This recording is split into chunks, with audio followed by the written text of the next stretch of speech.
Good evening from San Diego. I'm Chris Hayes. The anger is rising. You can feel it as the world's richest man, Elon Musk, an unelected billionaire, is unlawfully hollowing out the United States government, seizing control of payment and personnel systems, of the data of millions of Americans, trying to shut down agencies that Congress duly created.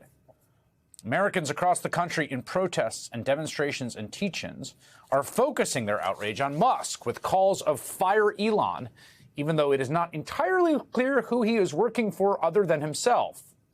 We're going to have much more on those protests later in the show. They are growing. But Musk is still pushing on, continuing to invade government systems. Today, staffers with his extra-governmental Department of Government Efficiency reportedly entered the headquarters of the National Oceanic and Atmospheric Administration in Maryland, as well as the building of its parent agency, the Department of Commerce in Washington. They apparently just sort of walked past security and said, "Get out of my way," and they're looking for access to the IT systems as they have in other agencies. Andrew Rosenberg, a former NOAA official with knowledge of the incident, told Mother Jones. He added, "They will have access to the entire computer system, a lot of which is confidential information."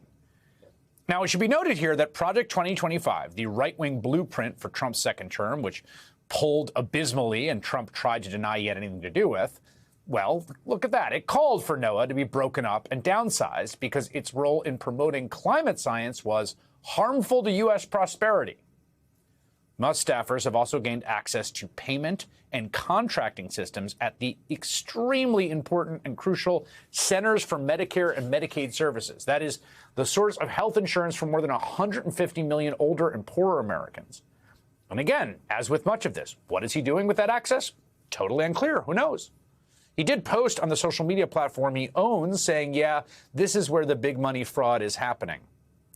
This all comes on the heels of Musk's other moves, including his sudden and illegal attempt to shut down the U.S. Agency for International Development, which is already wreaking havoc on public health and life-saving aid around the world, and his takeover of the Department of Treasury's internal payment system that manages the payments of $6 trillion of U.S. government money.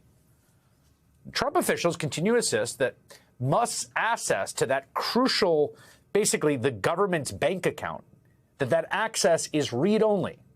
Insiders say otherwise. Multiple sources telling Wired that a 25-year-old engineer named Marco Ellis, who previously worked for two Elon Musk companies, has direct access to Treasury Department systems responsible for nearly all payments made by the U.S. government. Two of those sources say that Ellis's privileges include the ability not just to read, but to write code on two of the most sensitive systems in the U.S. government. These systems control, on a granular level, government payments that in their totality amount to, ready for this, more than a fifth of the entire U.S. economy. One 25-year-old mucking around in that system.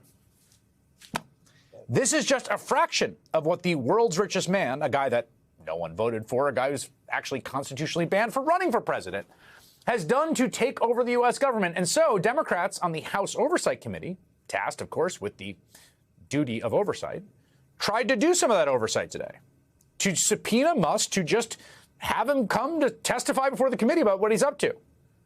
Interestingly, the committee's Republican members refused to allow debate on the motion, and when Democrats argued, that chaos unfolded.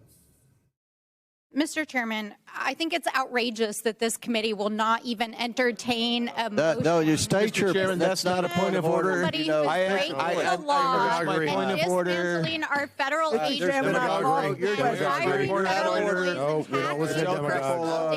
and you will not even entertain a motion to break this oversight committee. Are in favor of tabling. Yes, let's have order in this country. Stansberry, you're out of order. You know you're out of order. You know the rules of this committee. There's been a motion. Mr. Elon Musk is out of order and dismantling. He's out of order. God. I call the question. There's been a motion and second. Motion by Dr. Fox, second by Mr. Higgins to table. All those in favor of tabling signify by saying aye. Aye. All those opposed signify by saying no. No. In the opinion of the chair, the ayes have it. It's interesting. They're very, very precise about their rules, like who gets to wield power in their committee. Seem less precise about that in other domains. Now, the move to subpoena Musk was quashed by the House Republicans tasked with doing government oversight. Obviously, they don't want him before them. One of the main reasons why this is so important is because Elon Musk, the man Republicans are letting dismantle, muck with swaths of the federal government, has a direct personal and financial interest in dismantling much of the government. He is a walking conflict of interest. I won't even mention all of the investigations into safety issues or regulatory oversight. But let me give you an example here. He bragged he spent last weekend feeding USAID into the wood chipper. That came a day after he posted, quote, USAID is a criminal organization, time for it to die. What Musk never mentioned anywhere was that USAID's Inspector General was in the process of investigating its own public-private partnership between Musk's Starlink and the Ukrainian government at the time that the billionaire's Doge crippled the agency. That investigation was launched with a public announcement last year. Its status now unknown, but I think you can take a guess if it will continue. Those Starlink consoles were just a fraction of the business that Musk companies do with the federal government. Over the past decade, just two of his companies, Tesla and SpaceX, have won more than $15 billion in contracts, according to the New York Times. Not chump change. Most of that comes from his space business, which effectively dictates NASA's rocket launch schedule. But last September, the FAA announced plans to fine SpaceX for skirting launch safety rules, including using an unapproved launch control room. That same day, Musk lashed out, saying humanity will forever be confined to Earth unless there is radical reform at the FAA. A week after that, Musk called for the resignation of the FAA's chief.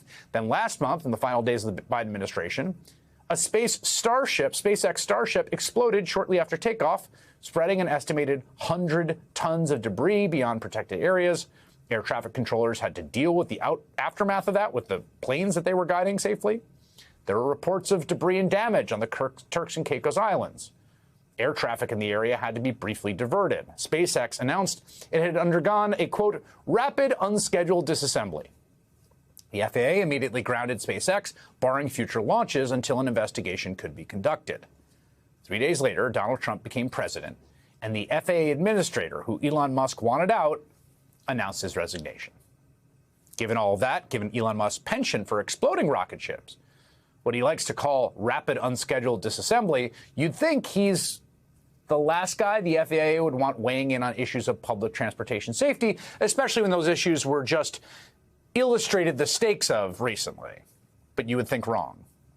As a former TV reality star and newly minted Transportation Secretary Sean Duffy posted today on Musk's platform, quote, big news, talk to the Doge team. They're going to plug in to help upgrade our aviation system. Just the world's richest man, who's been empowered to get into the back end of virtually every facet of the U.S. government and do whatever he wants, while he has billions and billions and billions of dollars at stake.